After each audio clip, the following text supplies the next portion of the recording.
নাম লৈ আমি প্ৰভু পাৰ নোপোৱা একটা নাম ললে আমি ভগৱানক নাপাওঁ বুলি আমাক গোসাঁই সংবিধান দিলে কিন্তু কিয় নাপাওঁ সেয়া হ'ল গুণময় নাম আপোনালোক ইয়াত পঢ়ি আছে আপোনালোকৰ নামো আজি ভকত হৈ গৈ আছে হৰি নাম শুনিছে ভকত হৈছে ঘৰলে গৈ ভাত ৰান্ধিলে ৰান্ধনি নাম পালে খৰি কাটিলে খৰিকটীয়া নাম পালে হাল বালে হালুৱা জাল বালে জালুৱা আলহী ফুৰিবলৈ গ'ল আলহী হৈ গ'ল আজি আপুনি অফিচত ডাঙৰ অফিচাৰ হৈ গ'ল ডক্টৰ হৈ গ'ল বহুত উপাধি লাগি গ'ল আপোনাৰ কৰ্মৰ গুণ অনুসৰি ঠিক ভগৱানক পৃথিৱীলৈ আহিলে বৰকৰি দিয়ে কৰ্মৰ শক্তি থকাৰ কাৰণে কৃষ্ণ নাম দিলে আৰু মা মানে লক্ষী ধাৱন কৰাৰ কাৰণে মাধৱ নাম পালে জনক আদৰ কৰিলে জনাৰ্দন হ'ল হৰি ৰূপ লৈ নৰ হৰি ৰূপে ভকতৰ অৱগুণ হৰণ কৰি লৈ যোৱাৰ কাৰণে হৰি নাম পালে তো ৰমণ কৰি থকাৰ কাৰণে ৰাম অৱতাৰ লৈ আমাৰ মাজলৈ আহি গ'ল কিন্তু হে ভাগৱত অনুৰাগী ভক্তবৃন্দ গোবৰ্ধন ধৰিলে গোবৰ্ধনধাৰী মৌলিন হইলে মৌলিধৰ বাসুদেৱ ঔৰসত জন্ম হল বাসুদেৱ কিন্তু সেইবোৰ কৰ্ম অনুসৰি গুণ অনুসৰি নাম লগাই দিলে যেনেকৈ আপুনি সোমবাৰে জন্ম ভুৱেশ্বৰ নাম পালে আপুনি বুধবাৰে নাম পালে বুধেশ্বৰ ঠিক তেনেকৈ কৃষ্ণকো অনেক নামেৰে নামাঙ্কিত কৰি দিলে ভকতসকলে কিন্তু হে ভগৱানৰ ভক্তবৃন্দ এই কৃষ্ণৰ নাম ৰহা থাকি গ'ল নাৰায়ণৰ নাম লৈ পাপী অদামিল কৰি গ'ল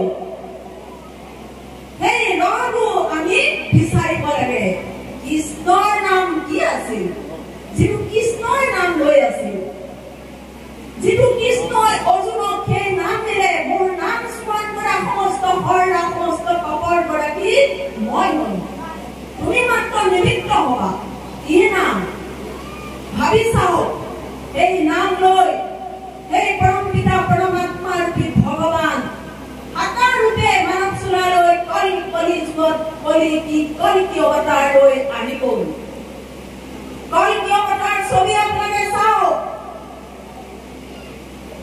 কেনেকুৱা দৃশ্য ভালকৈ চাবগৈ কলিকি অৱতাৰ ধনুধন চাওক হাতত এপাত অস্ত্ৰ এটা বেগী ঘোঁৰাত আৰু দেহত ৰাজকীয় ড্ৰেছ ভৰিত ইংলিছ জোতা আৰু মুখত দাঢ়িও মহান ৰূপ লৈ বিশাল ৰূপ লৈ আজি আহি আছে কিন্তু ভাবক আমি তত্ত্ব ৰূপৰ কাৰণে সেইজন গুৰুক আমি গুৰু বুলিবলৈ নিবিচাৰো আহক তত্ত্ব জ্ঞান যেতিয়া প্ৰাপ্ত কৰিব জ্ঞান পালে বিজ্ঞান কৰিব পাৰিব বিজ্ঞান পালে তৰংগ ৰহস্য ভেদ কৰিব আপোনাৰ হৃদয়ত আপোনাৰ মনৰ মাজত চাওক এই কলি হ'ল কলি কি কলিৰ প্ৰকোপত আজি কলি হ'ল কলি সাতটা জীয়াতৃতে কাম কৰিলো অহংকাৰ দৰ্শদেশৰ ওপৰত আমি আজি কোনটো সত্য কোনটো অসত্য কোনটো ন্যায় কোনটো অন্যায় কোনটো মিছা কোনটো সঁচা আমি আজি ক'ব নোৱাৰা হলো এই মায়াৰ প্ৰভাৱতে আমি কি কৰিছো আমি নিজে গম নাপাওঁ আমাক আমাৰ ভণ্টিসকলে আমাৰ কলিদানত গাই গ'ল কি সুন্দৰ ভজন যে কলিদানত আন একো নাই কেৱল নাম ল'লে গতি পায় কিন্তু কি নাম ল'লে আমি গতি পাম কৃষ্ণ যদু মধু চুৰ ডকাইত জেললৈ ফাঁচিলে যোৱাও মানুহেও এই কৃষ্ণৰ নাম ৰাম নাম লৈ আছে কিন্তু গতি পোৱা নাই কিন্তু কি নাম ল'লে আমি শংকা সমাধান হৈ যায় যাক পালে আৰু পাবলৈ নাই যাক শুনিলে আৰু শুনিবলৈ নাই চাওক আপোনালোক ইয়াত আছে আপোনাৰ নামো আছে আপুনি মানুহো আছে কিন্তু আপোনাৰ নাম দেখিলে আপুনি ইয়াত সাক্ষাৎ হৈ উঠি দিব ঠিক তেনেকৈ ভগৱানৰ এক নিৰ্গুণ নিৰাকাৰ নাম আছে সেই নাম ল'লে তেওঁ সাক্ষাৎ আমাৰ মাজত দেখা দিব সেই নিৰাকাৰ ৰূপে চলাই আছে আৰু হাকাৰ ৰূপে বিশাল ৰূপ লৈ যুগে যুগে তেওঁ মানৱক কৰাবৰ কাৰণে আহি আছে। সেই হ'ল অৱতাৰ। অৱমানে এতিয়া তাৰ মানে কাৰণ কৰোঁতা। সেইকাৰণে আমাৰ কালতো আহি গ'ল আমাৰ কেইজন কলিকি ৰূপী মহাপুৰুষ। নাই বেগীনাথ আপোনাৰ ইয়াতে আছে, মন চাৰিওফালে গুচি যায়। এই চাৰিওফালে যোৱা চাৰিটা ঘোঁৰাৰ সৈতে মন একাগ্ৰ কৰিলে আমাৰ ভগৱানে আপোনাৰ জীৱন ৰথৰ সাৰথি হ'ব। আপুনি সময়ৰ অৰ্জন কৰিব পৰা শক্তি সম্ভাৰ আপোনাৰ তোলতো আছে, কিন্তু সেই অৰ্জুনৰ শৰ দিয়া দ্ৰোণাচাৰ্যৰ নিচিনা গুৰু আমাক বৰ্তমান লাগিব। তো সেয়েহে চাওক, আমি ভাগ্যৱানী গত মহাপুৰুষসকলে লিখি থৈ নোযোৱাতে আমি এজন গুৰু বিচাৰি নাপাওঁ। চাওক, শংকৰ মাধৱে আমাক সুন্দৰকৈ লিখিলে, হৰিদ্ৰাৰ বেত্ৰ পঢ়াৰ যোগ্য হওঁ আমি কমন পৰাক।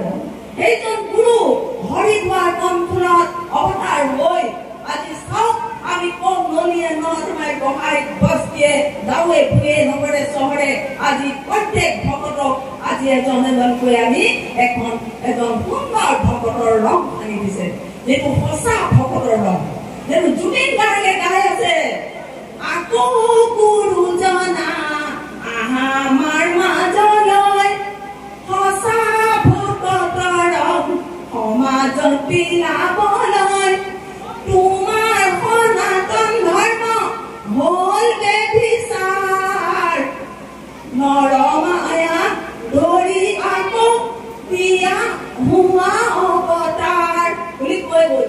কিয় যে আকৌ গুৰুজনা আহা বুলি পুকাৰ কৰিছে ভকতে। সেইকাৰণে 1951 চনৰ 21 ছেপ্টেম্বৰ দিনা এই পৃথিৱীত সেইজন অৱতাৰী হৈ হৰিদ্বাৰ কণ্ঠল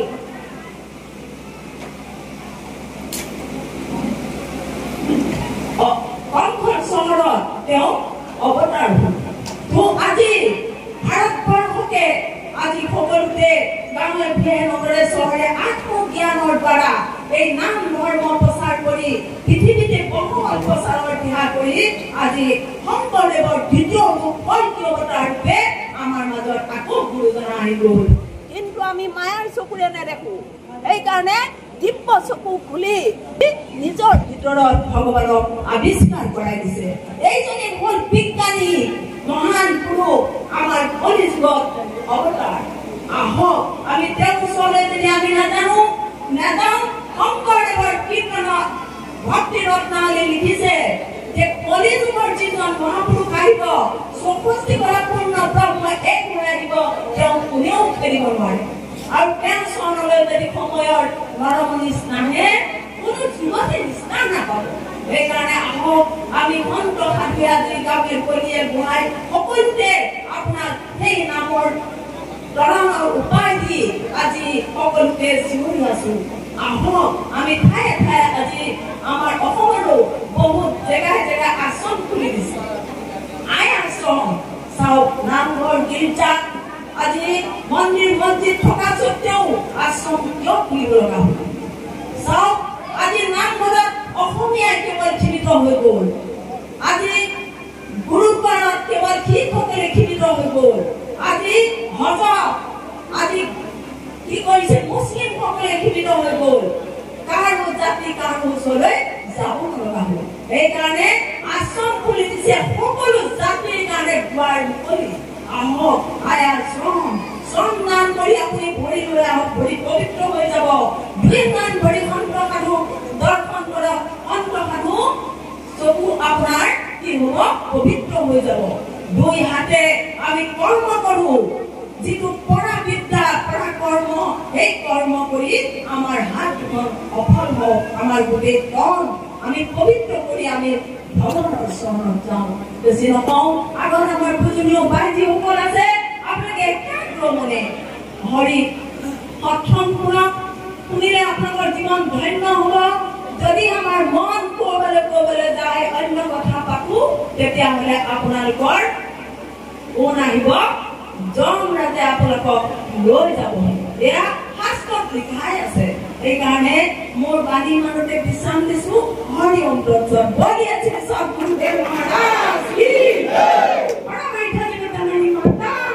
কি